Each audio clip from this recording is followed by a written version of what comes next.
Guys, we're here at the Clark County Detention Center where Jose Chili Decastro is, and we're gonna make a visitation to see Chili tonight. What's up, guys? Auditing USA here, and I'm making this video because I am currently here in Las Vegas, Nevada, and I've been working with Jose Maria Decastro, which is Delete Lawz. I am trying to help him with his appeals, his new attorney's selection, and any financial obligations he has. So I've been in Vegas for quite some time. I've been working in the background trying to help Chili.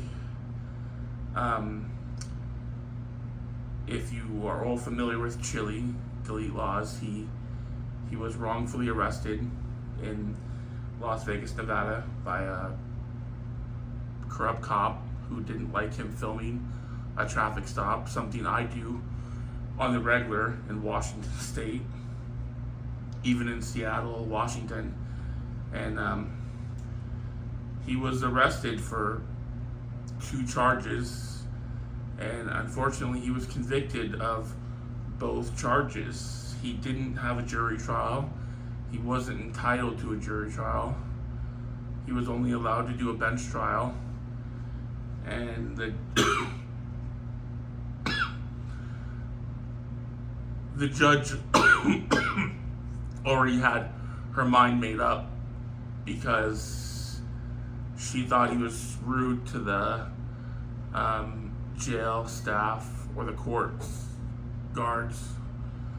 But at this point, he's stuck in the Clark County Detention Center, and the only thing I can do at this moment is help with money on his books or his phone calls.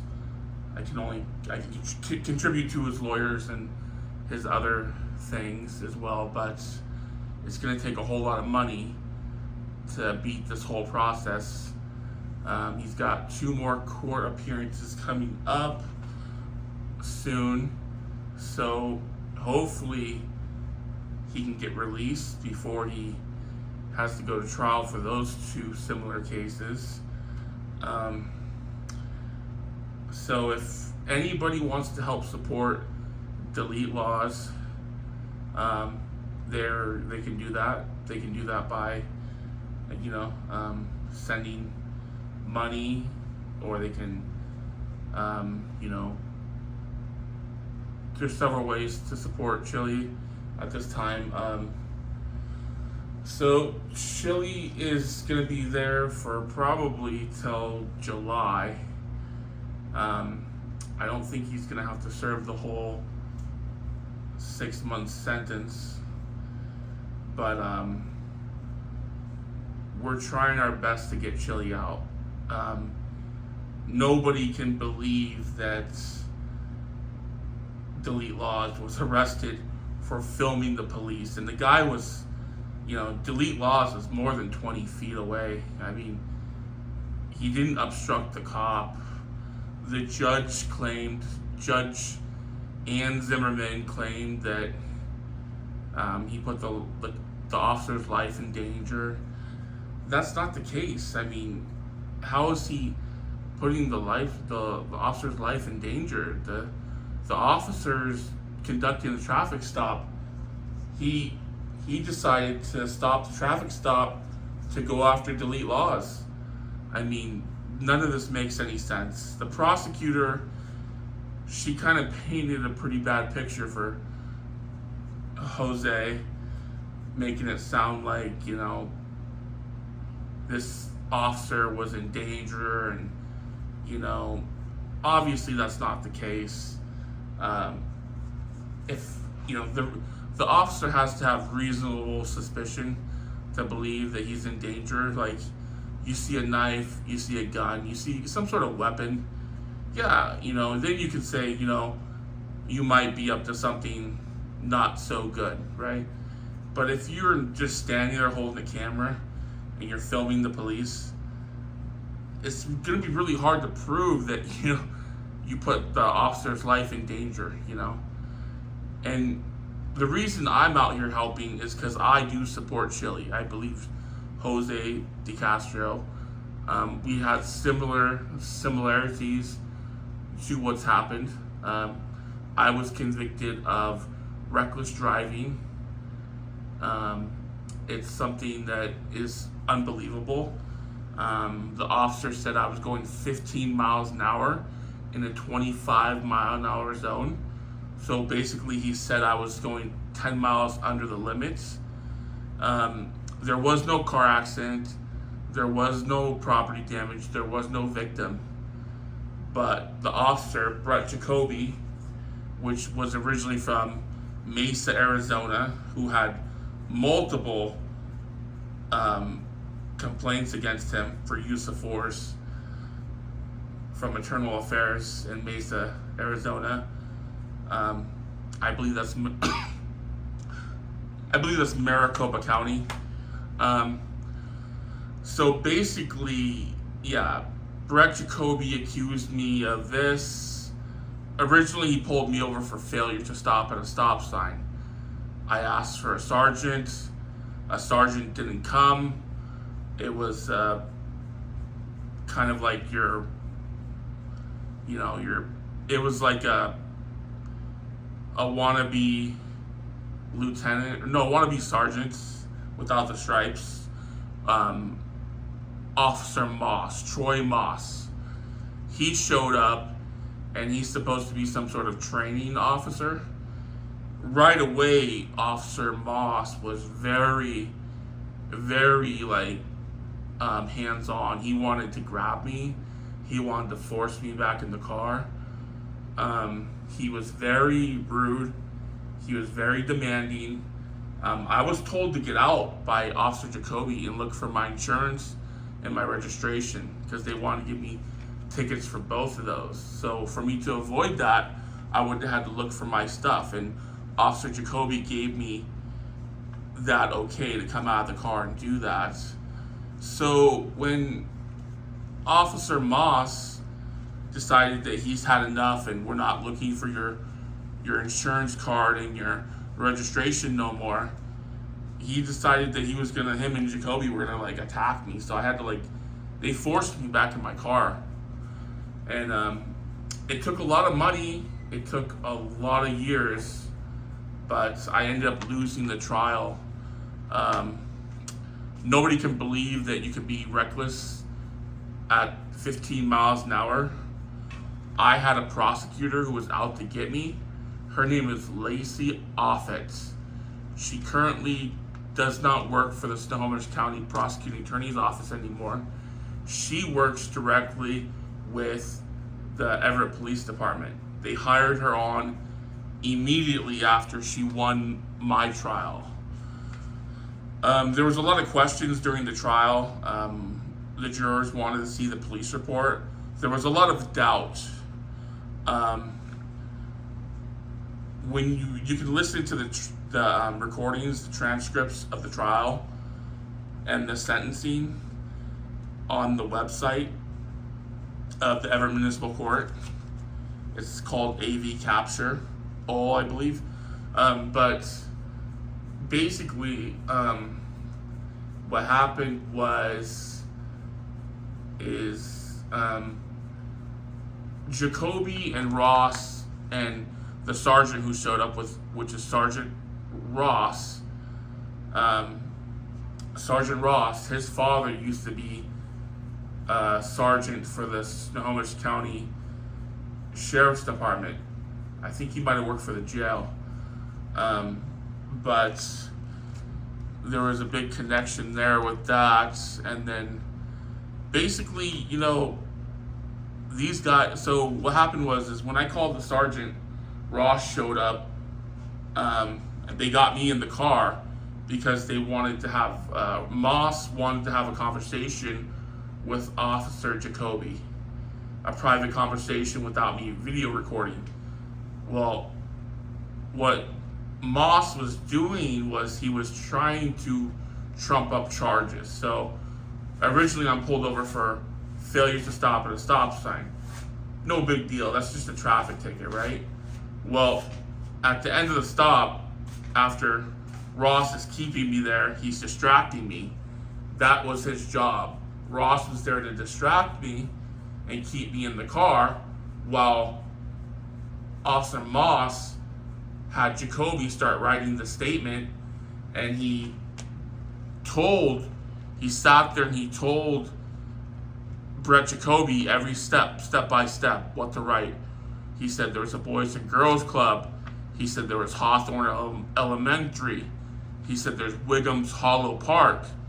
And then they said there was women and children on the sidewalks. And they said I could have hit these women and children on the sidewalks. So now it doesn't matter what speed I'm going. Now they're claiming that I'm being so reckless in my car that these women and children that are supposedly present on the streets are basically in danger for their lives, which is not true. It was a Friday night. It was after 3 p.m. School was out. There were no women and children on any sidewalks, okay? And let's say there was women and children on the sidewalks. I'm driving on the roadway. You know, I'm not driving on the sidewalk. What would that have to do with anything? Well, Lacey Offit, the prosecuting attorney, she turned it into one hell of a big deal. She told the jury that I was out to hurt people that day, that I was being reckless, that I was angry. So the original person who filed the charge to the courts was Flor Diaz. Flor Diaz is a prosecuting attorney. Obviously, she's not good at double checking her work, because the address on the original charging instrument, which is the original charging document, it didn't match the location of where this incident happened. So they were claiming this happened over down the hill somewhere. But it originally happened kind of like around the school area. But my lawyer, who was an excellent lawyer, oh my God, I am so lucky and grateful that I found Michael Jones. I will tell you that Michael Jones is one hell of a guy. That is one amazing person. He's been doing law for 50 years. That guy is amazing. He took on all of my charges. I had over like 22 charges, I believe, and he took on all of them, and they are all dismissed except for one. I have one more charge this month that's going to be dismissed very soon. But what I'm basically coming to is, if the prosecutor wants you bad enough, they will get you. Lacey Offit needed to have me convicted. She knew the Everett Police Department was going to be sued. They were being sued. I was suing them in small claims court. But we were preparing to sue them in federal court, and they knew that. And they knew that they did wrongdoing. So they were looking at over $100 million in federal lawsuits, and they knew it. So they pulled every trick out of their bag to have me convicted. But it was a long process, and eventually the jury did find me guilty of reckless driving. But I was sentenced to 5 days in jail, but the jail let me out early, so they let me out after 4 days. So I was able to serve only 4 days and get out of there. But my point is, what I'm getting to is, I feel like I have a similar situation to what Jose Decastro is going through. I want to say that this whole recording the police officer is, 15, 20 feet away from the car, and it's baloney. Like, you can't put someone in jail for recording the police. You can't do it. You can do it, but is it lawful? Is it right? So Jose's, he's stressed out. He's in there. I'm trying to, help him out. I'm giving him the best advice I can. I've been through a lot with my attorney, Michael Jones, and I've also had Mensinger as well. Mensinger is great. I currently have Glenn Rice, which he's also great. He's a good attorney. But all three of these attorneys I've had are real good. Michael Jones was my original attorney. He didn't stop. He filed motions. That's what I was trying to tell Chili about is, if your lawyer is not filing motions for dismissal, if he's not doing anything in the background, he's not working hard for you.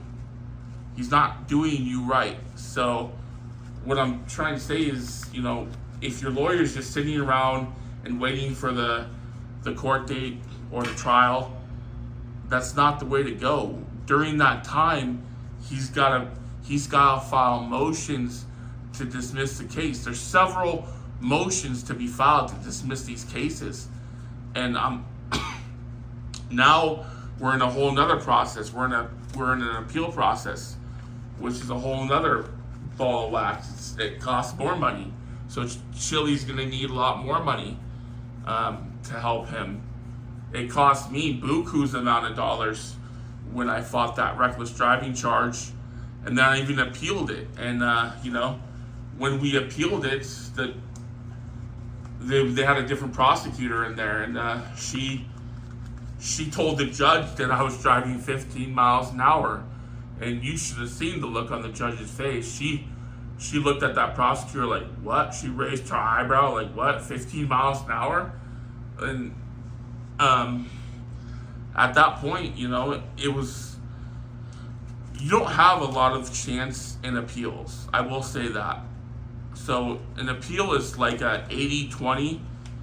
So like 80% in their favor, and I want to say 20% in your favor.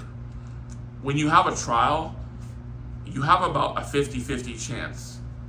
So that's also, even if the odds are in your favor, like even if you think you have a cut and dry case, like for me, my reckless driving case, that was cut and dry. There was no accident. There was no property damage. There was no victim. There was no collision. There was no almost, or there was only could have. Brett Jacoby kept saying he could have. Well, the moon could come down and crush the earth, right? An asteroid could come out of space and demolish the earth, right? A lot of things could happen. But according to, Brett Jacoby, he decided that he was going to write a false narrative, which is illegal. He committed perjury. He knows he committed perjury. He knows that he can go to prison for 5 years. Nobody showed up. So there were 3 officers on that case. There was Sergeant Ross, and there was Troy Moss, and there was Brett Jacoby. So when I got to trial, Troy Moss was standing next to Jacoby in the hallway, and they stared at me. And then I went to the courtroom, and what do you know? Only Jacoby shows up to court. Only Jacoby's the witness. So even though there were 3 officers at that incident, only one of them testified because they convinced Jacoby to write that false narrative. He didn't know what he was doing. He didn't know what he was dealing with. So the Everett Police Department hasn't seen me for like, I don't know, I want to say 10 years prior to that incident in 2019. So this happened November 15th, 2019. So, before that date, the Everett Police Department has not seen me for like 10 years. And all of a sudden, they pull me over, they look at my history. I have some traffic infractions from a long time ago. So they're like, oh, well, this is what they're thinking. Oh, well, he's got a bad attitude, so why don't we just hit him with the reckless driving? Because there's nothing else they can do. There's nothing they can do in this world. That's all they could come up with was a reckless driving. Usually, when the officers charge you, they have you with multiple charges, so one sticks. But they couldn't even hit me with an obstruction charge because I didn't obstruct anything or do anything. So they single-handedly had that reckless driving charge. And this happened November 15th, 2019. So during this time, I'm going through lawyer after lawyer. I got a Filipino lawyer. He bounces. He moves to Bellevue, go to Star attorney. Then I got Emily Wright. Emily Wright she was awful. In the beginning, she was telling me, oh, this is a cut and dry case. You didn't do nothing. We're going to beat this, blah, blah, blah. And for months, nothing was happening. I didn't get phone calls from her. Nothing happened.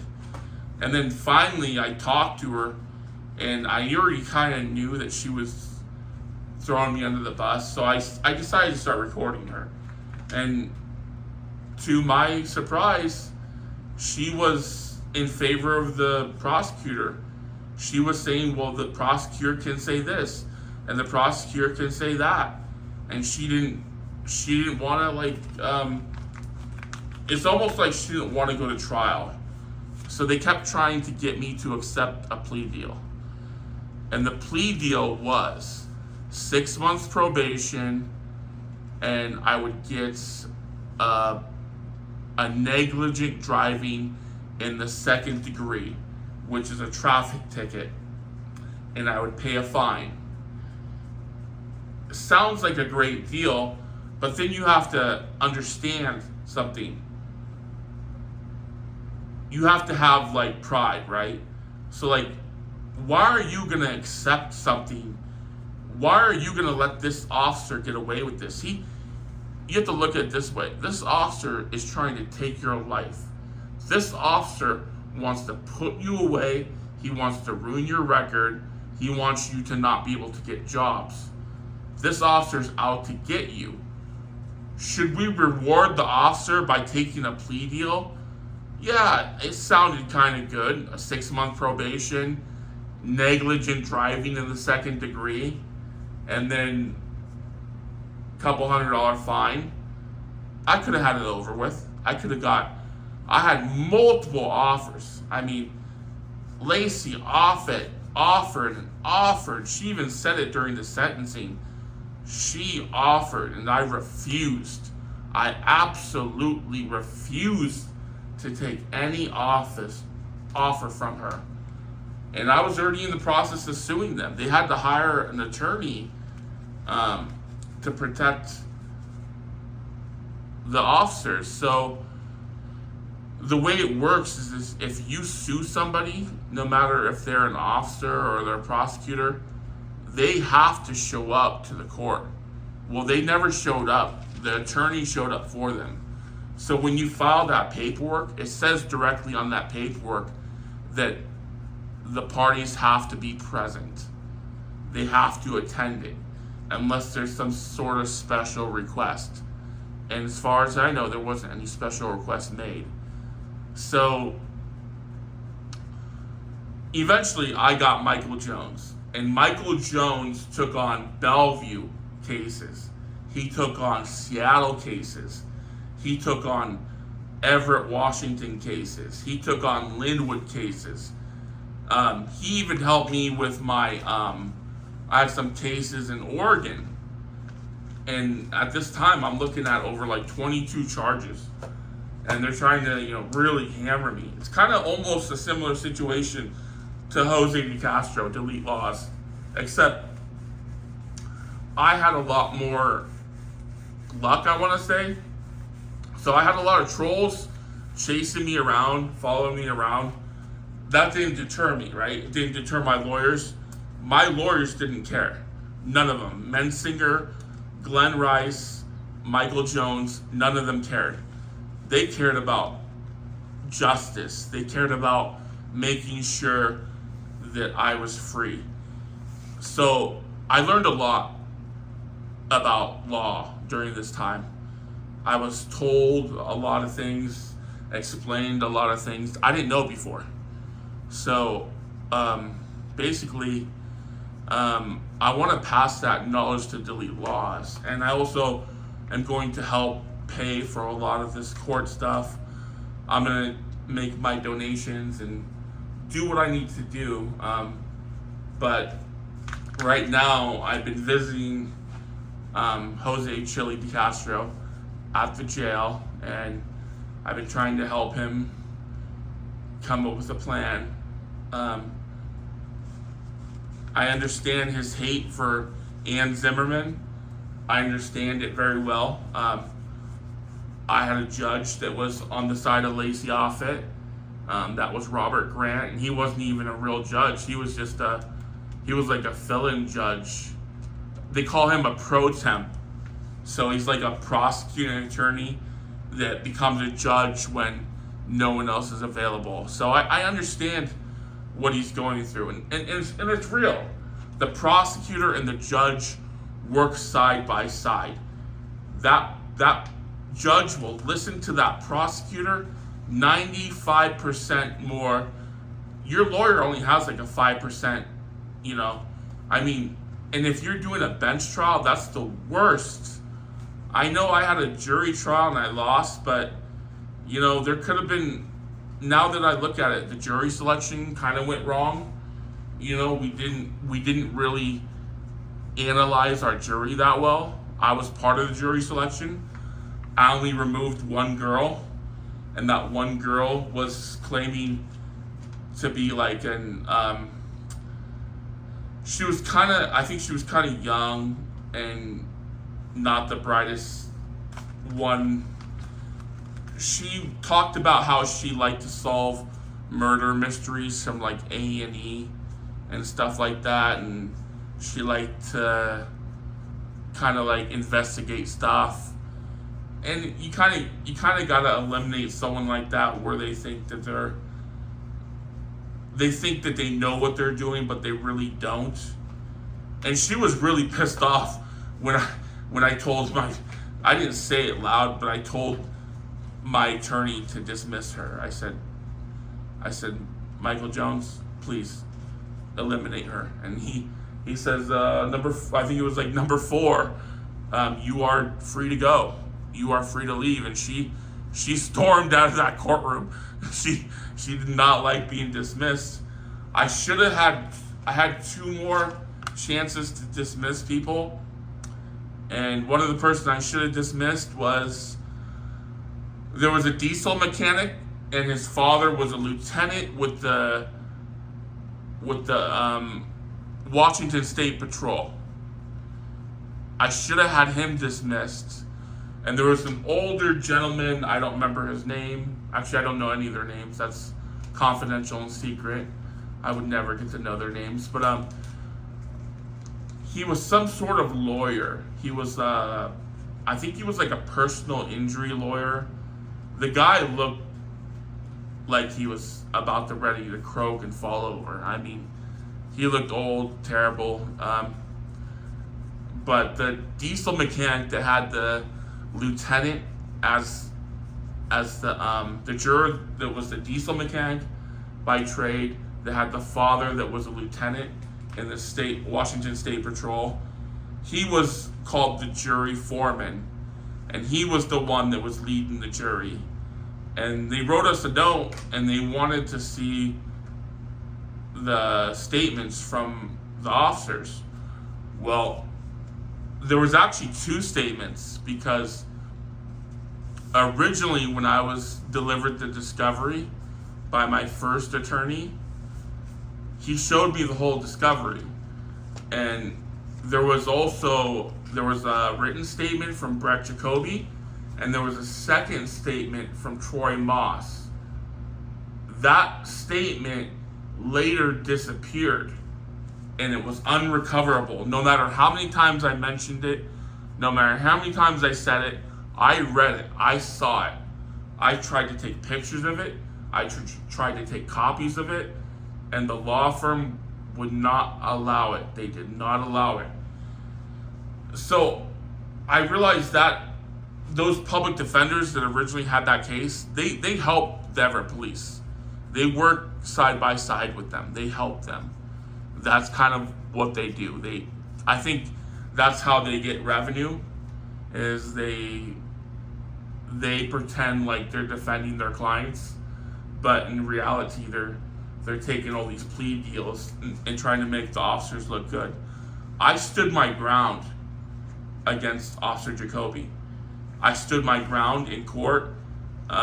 It was a 2-day trial. It lasted 2 days. We were shocked. Everybody was shocked when I lost. But, sometimes you have to win other ways, and it's not over.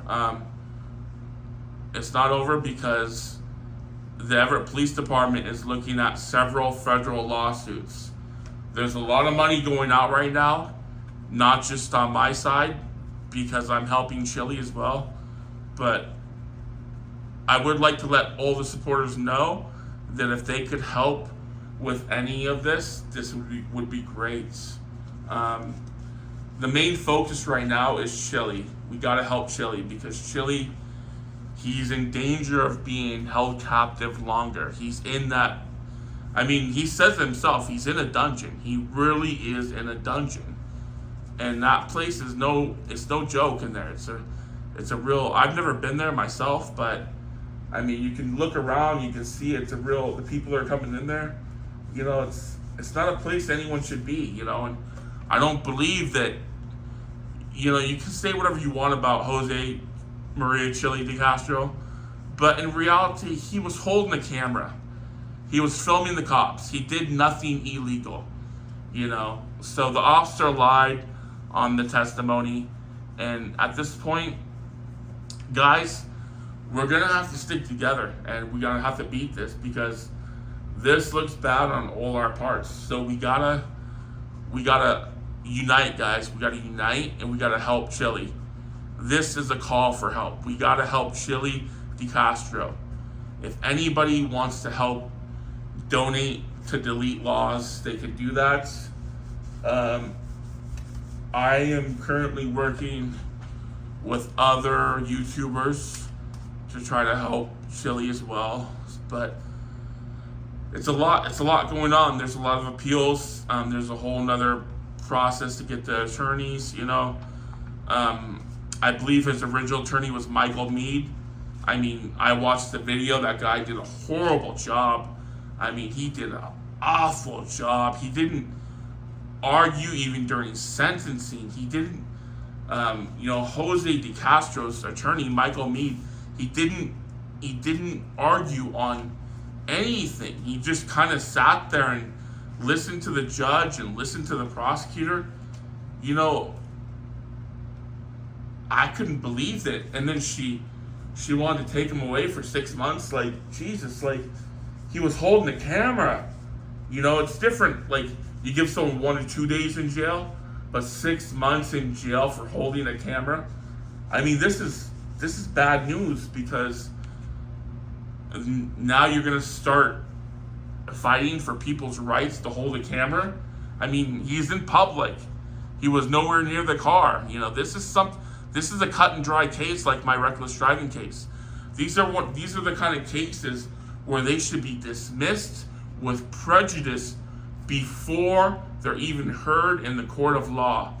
And I don't believe that Delete Law's attorney, Michael Mead, had good intentions, because he didn't file any motions to dismiss any charges. So I'm gonna have to say that Michael Meade did a horrible job, and we can only help appeal to get Chili out. I told him I'll do what I can. I'm probably going to go visit him again on Monday. But, all right, guys. Well, that's all I got. So basically, this is a call for help for Jose Maria Chili Decastro, known as Delete Lawz on YouTube. We are trying to fund his campaign to help bring justice to what his wrongful convictions. So if anybody wants to help support, you have my email. It's auditingusa@gmail.com. You can also hit me up in the comments, and I'll probably don't leave your phone number in the comments, but yeah, and I'll try to help you guys figure this out. But I'm very lucky, I feel, because I was facing many charges, and one of the really bad charges was the Mukilteo Police Department charged me with a felony harassment, threat to kill charge, and that was a bad charge. That was a really bad charge. We're looking at minimum like 5 years in prison. That case was immediately dismissed with prejudice. So that case went before a higher court. It was the Snohomish County District Court, and those prosecutors looked at that case, and I think what really saved my butt was the live stream. Oh my God. I am so lucky I set my live streams to automatically upload, because when those cops pulled me in that gate, they turned me around to face that car. They got into my phone. They went through my phone illegally.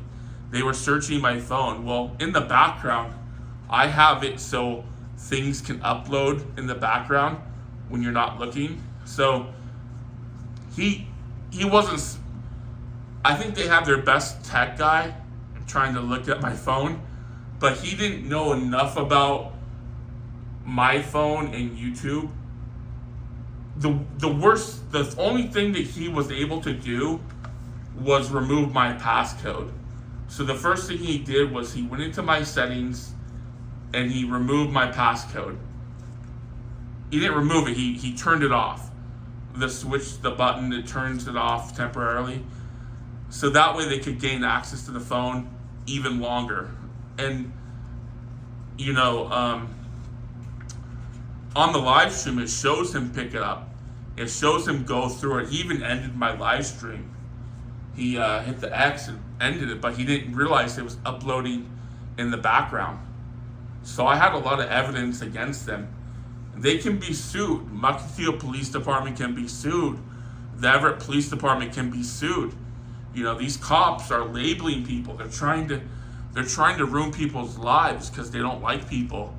They have some sort of blue line vendetta against the public. Well, that doesn't work in my book.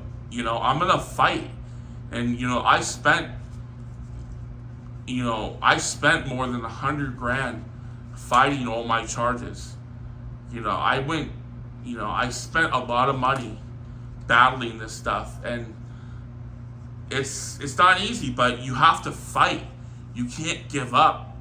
You have to fight them in court. You have to get these charges dismissed with prejudice, and then you have to sue the cops. You have to sue the cops. You can sue the prosecutor. You can sue the judge. You can take them to federal court. You can take everybody to federal court, and you can hash it out there. They're not exempt from the law. You can sue them, and you can bring them to justice. So at this point, guys, we are here to support Jose Maria Decastro, known as Delete Lawz. So if you can help contribute, you have my email, auditingusa@gmail.com. You can also show some support by subscribing to Delete Lawz channel, or you can let them know that Auditing USA sent you over as a subscriber. But we're gonna do this, and I'm 100% on Chili's side. So I'm doing everything I can in the background to help him. But we need more, and the more people that get involved, the bigger this can be. So let's work together, guys, and let's get this done. I don't ever slow up, no I don't take shit. I got no love for the fakeness. If you wanna play tough and wanna hate this, I'll always show up. I don't ever slow up, no I don't take shit. I got no love for the fakeness. If you wanna play tough and wanna hate this, I'll always show up and make a statement. I don't ever slow up, no I don't take shit. I got no love for the fakeness. If you wanna play tough and wanna hate this, I'll always show up